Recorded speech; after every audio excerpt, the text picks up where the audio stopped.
Okay, let's work on this question. I didn't give you very much space to do it, but um, let's highlight the faces, I suppose.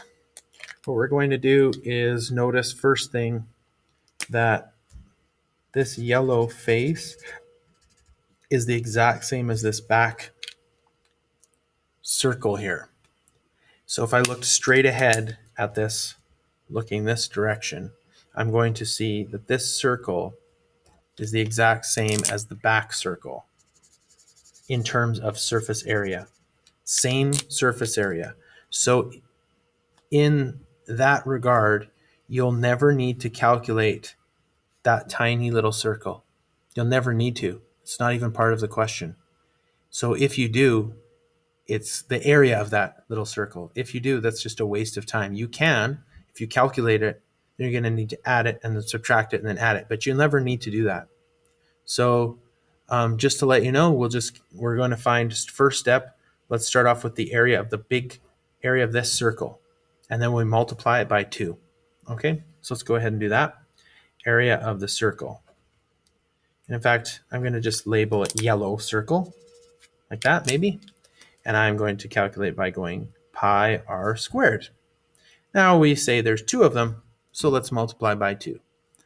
What is the radius? Radius of the back here is 8. So 3.14, 8 squared times 2 because there are 2 circles. Okay, 8 squared is 64. When you multiply all of that out, you're going to get an answer. Now what are we going to add to that? We need to add to it, this folds out into a rectangle and this folds out into a rectangle.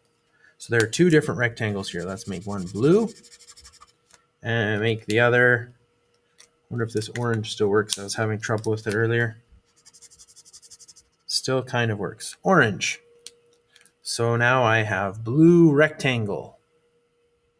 Let's do that over here. Rectangle, how do I find the blue rectangle? Well, a picture of the blue rectangle would look like this. If I unfolded it this way, it's going to be 12, and this length is going to be circumference, which is pi d. What is d?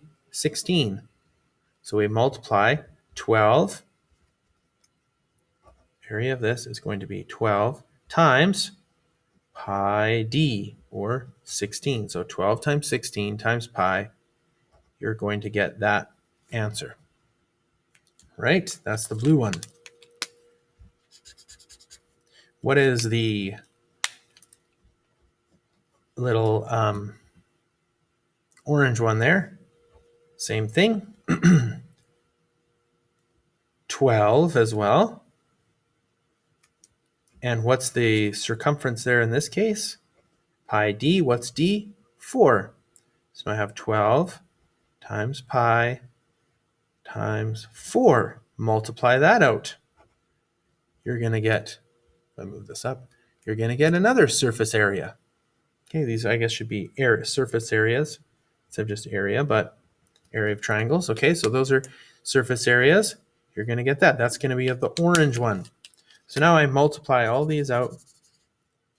I get a number, I get a number, I get a number. You add all of these numbers together, you should get the right total.